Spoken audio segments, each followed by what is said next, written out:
그리스도 안에서 사랑하는 성도 여러분, 이동훈 목사의 성경의 세계 시간입니다. 우리는 교회 이야기를 계속 진행 중에 있습니다.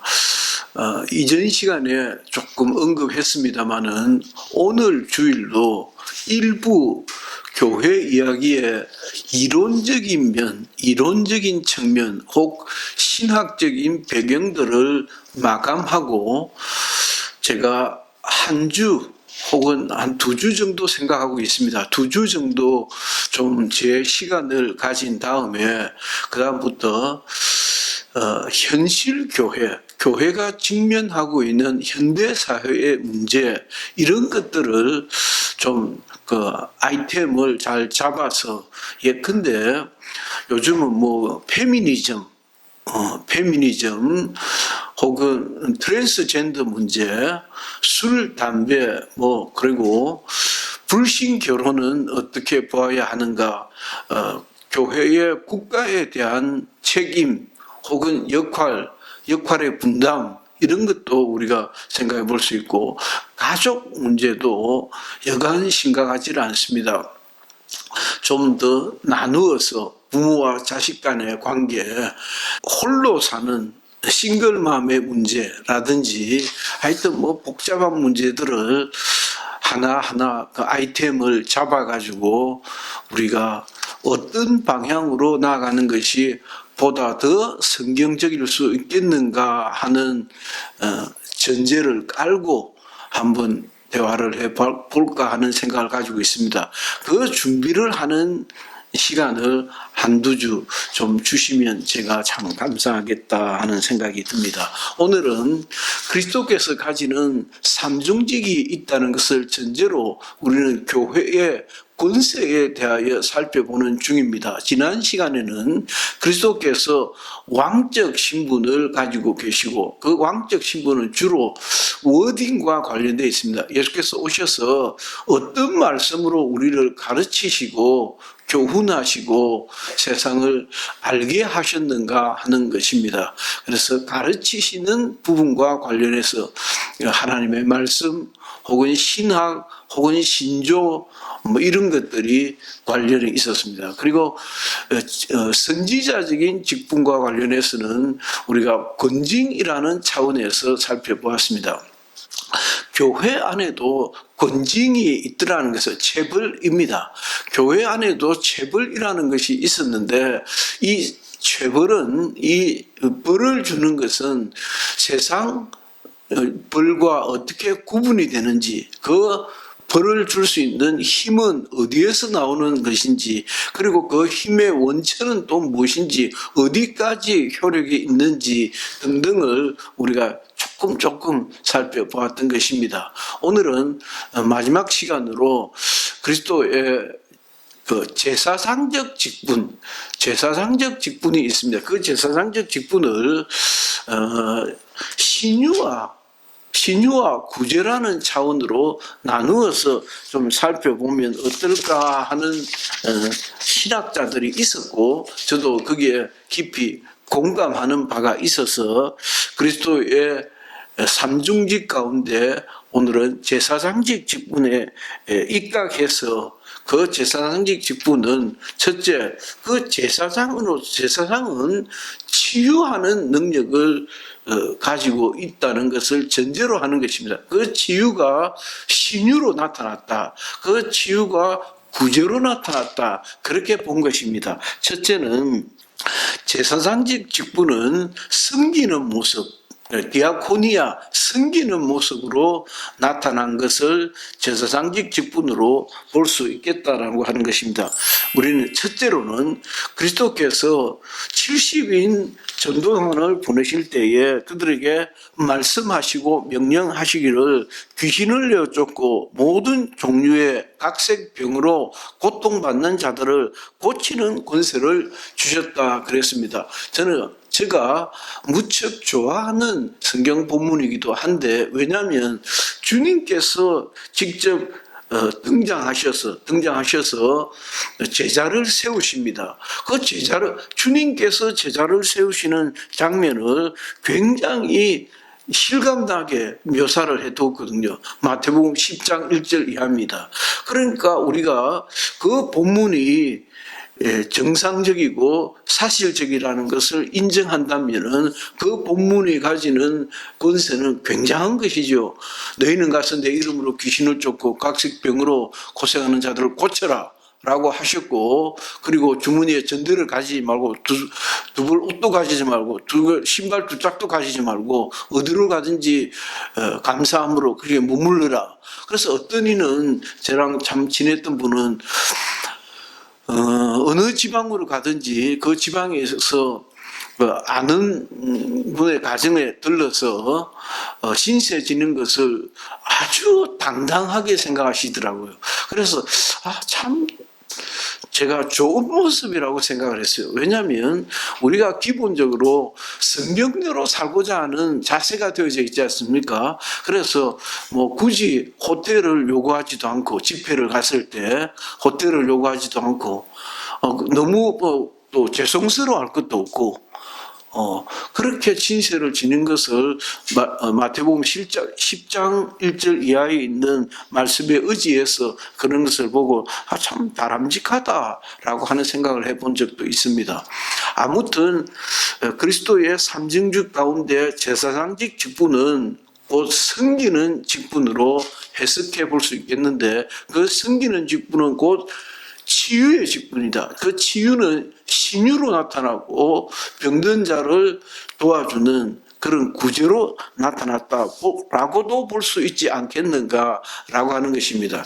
그래서 첫째는 마태복음 10장 1절 이하를 중심으로 병 고치는 은사와 귀신을 쫓는 권세를 주셨다 하는 것과, 초대교회 성도들 가운데는 이와 같은 권세와 능력이 나타나서 복음을 강력하게 전하는 그런 동력을 제공하기도 했다라고 하는 것도 우리가 살펴볼 수 있겠습니다. 뿐만 아니라 신유의 은사에 대해서는 예수님 당시 예수님께서 성천하시고 그리고 사도들에게 당신의 일을 맡기셨는데, 그 사도들과 속사도들, 사도들에 이어서 진행되어지는 세대들, 그리고는 교부시대라고 그럽니다. 그러니까 사도들과 속사도 그리고 초대 교부들에 이어지는 그 시대에도 이와 같은 신유의 능력들이 계속되어지고 있다라고 봐야 하는데, 굳이 애써 신유의 은사는 특별 계시로 보는 것입니다. 보는 시각이 있다는 것입니다. 그래서 신유의 은사는 특별 계시의 한 포션, 한 파트다. 그 파트라고 하면 그 특별 계시가 신약 성경이 종료됨으로써 특별 계시도 종료된 것으로 봐야 되지 않느냐라고 굳이 해서 굳세어라 강조하는 그런 학자들이 없지 않습니다. 과연 그렇게 볼 수 있을까? 그럼 예수 그리스도는 내가 세상 끝날까지 너희와 항상 있겠다라고 하신 마태복음 28장 20절 말씀은 도대체 어떻게 해석해야 된단 말인가라고 할 수도 있고, 히브리서 13장에 있는 예수 그리스도는 어제나 오늘이라 영원토록 동일하시다고 하는 그 동일하심에 대해서는 도대체 어떻게 해석해야 되는가? 예수 성천하시고 나면 예를 들어서 우리 인생들로 비하면 아이고 주님 소천하셨다 그렇게 봐야 됩니까? 곤란하지 않아요.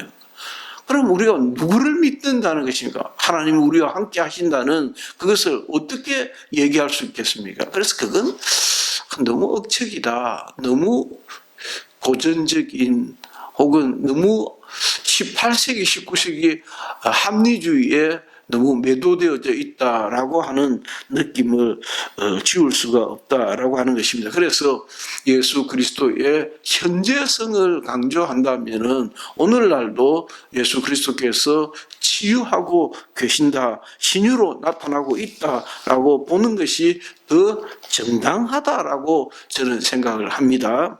그리고 마지막으로는 그 치유가, 그 신유가 아주 솔직하게 하면 뻥치기가 아니고 사기치는 것이 아니고 그 신유를 근거로 장사하는 그런 엉터리 부흥 강사라든지 엉터리죠. 부흥 강사가 무슨 부흥 강사입니까? 엉터리 설교자가 아니라고 한다면은 그 신유는 정신적인 것이든 물리적인 것이든 분명한 현상으로 나타나야 한다라고 하는 것입니다. 그 현상은 초자연적인 것일 뿐만이 아니라 보다 더 자연적인 모습으로도, 그러니까 신유가 꼭 초자연적이어야 합니까? 저점에 대해서도 저는 굉장히 궁금하게 생각합니다. 아니 하나님께서 우리를 고치시는 것이 꼭 하늘에서 불이 떨어지는 것 같은 그런 모습이어야 한다는 것이 너무 억측이지 않습니까? 예를 들어서 저는 뇌경색, 심근경색을 전부 5번을 했습니다. 가까이 의학을 하고 같이 공부를 하면서 의학으로 진출을 했다가 저놈들은 다 장로가 되었죠. 장로가 된 의사들이 주위에 꽤 많습니다. 꽤 많은데 그 친구들은 말이, 야, 이 목사 한 번만 더 뭐든지 걸리면 죽는다라고 하는 말을 저한테 어렵지 않게 합니다. 그렇도록 뇌경색, 심근경색을 무려 5번이나 했는데 제가 한 주일도 주일을 안 빼먹었다는 사실 아닙니까? 한 주일도 주일 안 빼먹고 월요일 병원에 입원해서 토요일에는 꼭 나왔어요. 그러니까 그렇게 심각하지 않았다는 것입니다. 뇌경색 후유증도 없었고 심근경색, 제가 소위 말하는 스텐트가 6개 박혀 있습니다. 6개 하여튼 쇠로 된 것이 모양인데 박혀 있지만은 박혀 있을 뿐이지 어떤 불편함도 느끼지 않습니다.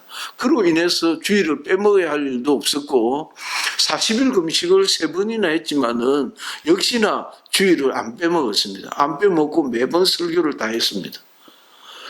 그와 같이 그렇게 자연적인 모습으로 나타나는 것도 하나님이 나와 함께 하셔서 나를 지키시고 고치시고 나를 보호하고 계신다고 보아야 하는 것이 더 원칙적이지 않느냐라고 하는 점입니다. 큰 두 번째는 일반적인 소위 구제사업으로서의 치료입니다. 그러니까 가난함을 주께서 우리의 가난함을 주께서 치료하셨다는 거지요. 그래서 우리 입장에서는 구제사업이라 이렇게 표현할 수 있겠습니다. 주님께서는 교회 안에는 항상 가난한 사람이 있다는 것을 언급하셨습니다. 마태복음 26장 11절에 가난한 사람들은 항상 너희와 있거니와 라고 보다 더 적극적으로 말씀하신 부분은 아니고 주님을 섬기는 것은 이는 나를 섬기는 것이다 라고 하는 도입부에서 가난한 사람들은 너희와 항상 있다라고 말씀하셨지만 어쨌든 가난한 사람들에 대한 주님의 관심이 늘 있었다라고 하는 점을 우리가 그 장면에서도 볼 수 있다는 것입니다. 뿐만 아니라 마태복음 14장 7절에서도 가난한 자들에 대한 교회의 역할을 당부하시는 말씀이 있습니다. 가난한 자들은 항상 너희와 함께 있다. 그러니까 초대교회는 재물을 서로 나누어 줌으로써 아무도 A든 B든 재물을 공급하는 사람이든 그 공급된 재물을 필요에 의해서 가져가는 교인이든 가정이든 누구든 부족함이 없도록 하는 그런 전통이 자리 잡기 시작했다라고 하는 것입니다. 참 멋있는 것이죠. 저는 젊은 날뿐만이 아니라 어렸을 적에도 그런 교회를 한번 해보고 싶다 하는 생각을 참 많이 했었고 교회가 좀 베레아 운동에 의해서 핍박을 받기 전에는 그런 꿈을 항상 가지고 있었고 교회 안에서 우리가 여름 수련회, 겨울 수련회를 하면 프리토킹 자연스러운 얘기를 하면서 우리 이런 교회로 한번 만들어 보자 하고 전 재산을 투입하고 그러면서도 어떻게 해서든 그 개인의 재산권이 보존이 되고 그 재산권에 대해서 어려움을 겪지 않을 수 있는 그런 제도적 장치를 좀 한번 연구를 해보자라고 하면서 역시나 가장 중요한 것은 담임 목사라고 하는 그런 얘기를 나눈 적도 있었습니다. 그러면서 참 저도 그런 프리토킹 시간을 이끌어가면서 역시 목사라고 하는 이 인물이 제일 중요하다. 이 인간이 옳은 인간이 되어야 이 일을 할 수 있다라고 느꼈던 그런 기억이 납니다. 아무튼 사도행전에 있었던 그 교회는 소위 경제 공동체였습니다. 모든 가진 것을 다 내어놓고 필요에 따라 가진 것을 가져가고 서로 부족함이 없었다. 많이 가져가지도 않고 또 가져가는 것을 부끄러워하지도 않고 많이 내어놓았다고 너무 뻐기지도 아니하는 그런 공동사회를 경제 공동사회를 이루고 있었다. 그 경제 공동사회의 이상적인 모습이 공산주의 아닙니까? 그러나 그 공산주의가 실패한 것을 보고 인간의 야만적 속성 인간의 야만적 속성은 장글에서만 맹수와 같은 삶, 서바이벌 게임, 적자 생존의 그런 본성뿐만이 아니고 항상 마음으로 더 가지고 싶고 더 편하고 싶고 눕고 싶고 더 즐기고 싶어하는 인간의 본성까지도 감안하지 못했던 것이 공산주의의 약점이지 않는가. 공산주의는 너무 인간을 쉽게 보았고 낙관적으로 보았다라고 하는 생각이 듭니다. 아무튼 신약 성경에는 가난한 자들을 돌보는 집사들이 있었고 그 집사들이 소위 말하는 안수 집사고 그 안수 집사가 사실은 집사고 우리가 보통 현대 교회에서 말하는 집사는 사실 서리 집사 1년짜리 그러니까 매년 확인이 되어져야 하는 집사니까 2년짜리 서리 집사고 안수 집사라고 하는 종신직이 성경적인 집사를 두고 말하고 그 집사는 특별히 가난한 자들을 돌아보고 그들에게 참 공정하게 분배를 책임지는 역할을 했다라고 하는 말씀입니다. 이와 관련해서는 제가 스크립트 상에 간략하게라도 여러분들이 정리할 수 있도록 기록해 놓았다고 말씀을 드리고 싶습니다. 여러분들에게 꽤 유익한 자산들이 될 수 있지 않을까 싶습니다. 아무튼 집사들이 교회의 모든 가난한 자들을 구제하는 일을 아주 책임 있게 맡았고 그것을 사명으로 느꼈고 교회는 기꺼이 그 집사들을 세워서 그 재물과 돈을 맡겼고 부탁드렸다 하는 것을 우리는 교회 전통으로 가지고 그 전통을 대단히 자랑스럽게 생각합니다. 오늘날 선교를 할 때에 저희들은 인도를 제가 무척 우연찮게 좋아할 수 있는 기회가 있어서 아주 어려서 신앙생활을 하면서 제가 얼굴이 좀 너무 짭짭하다고 그렇게 느끼고 그냥 난 좀 더 거무튀튀한 사람들 속에 가서 선교를 하고 싶다는 생각을 했었어요. 그런데 알고 보니까 인도 남부는 완전 새까맣더라고요. 완전 새까만 그러니까 그 인디안 흑인들이에요. 인디안 흑인들, 아프리카 사람들보다 더 새까맣던데, 그리고 인도 북부는 아주 서양 사람 같은 흰 사람들이 있습니다. 그게 이제, 인도를 지배했던, 식민지 삼았던 포르투갈 사람들, 네덜란드 사람들이 와서 유럽형의 집들을 짓고 전통을 이어가는 인도 북부는 좀 그런 쪽도 많이 있습니다. 아무튼 그들은 굉장히 어렵게 살지만은 그 어렵게 사는 사람들을 돌아보는 교회의 모습들을 생각하면서 항상 선교는 말씀과 구제가 따라다녔어요. 그렇게 하면 선교가 더 잘 될까 했는데 우리나라도 마찬가지였지 않습니까? 우리나라도 선교 초기에 비선교 초기에 얼마나 많은 구제물자들이 들어왔고 실제 저만 해도 1954년생인데 제가 자랄 때만 해도 어렸죠. 초등학교 시절에도 구제품들이 꽤 많이 있었지 않습니까? 그러니까 그것들이 시장에 나와서 싸게 팔려졌고 또 구제품 시장도 형성이 되어가지고 우리가 중학교, 고등학교 시절도 그 구제품을 꽤 즐겨 입었던 것이 기억이 납니다. 그것들은 아마도 틀림없을 겁니다. 미국의 아주 경건한 성도들이 옷을 모아가지고 컨테이너 몇 개나 보내서 한국에 뿌려진 것이 아닌가 생각이 듭니다. 뿐만 아니라 교회에는 이와 같은 귀한 구제의 사명을 분명히 인식하고 있었고 이를 가르치고 또 그와 같은 기쁨을 누렸고 이벤트를 진행하고 있었던 것을 많이 볼 수 있습니다.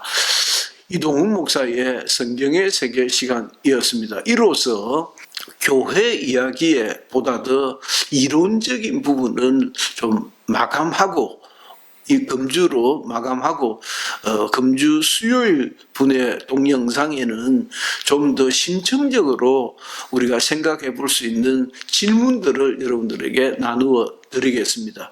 아, 이렇게도 생각할 수 있구나라고 미처 생각하지 못하신 분들은 제가 생각할 수 있는 길을 안내를 해드리는 그런 격이 될 수도 있겠고 여러분들이 또 질문 자체를 받으면서 아 이렇게도 생각해야 되구나 교회에 대해서 너무 일방적으로 알고 있었다라고 깨닫기도 할 것입니다. 아무튼 오늘은 이로써 일부 이론적인 면에 대한 교회 이야기를 마칠까 합니다. 대단히 애청해 주셔서 감사합니다. 이동훈 목사였습니다.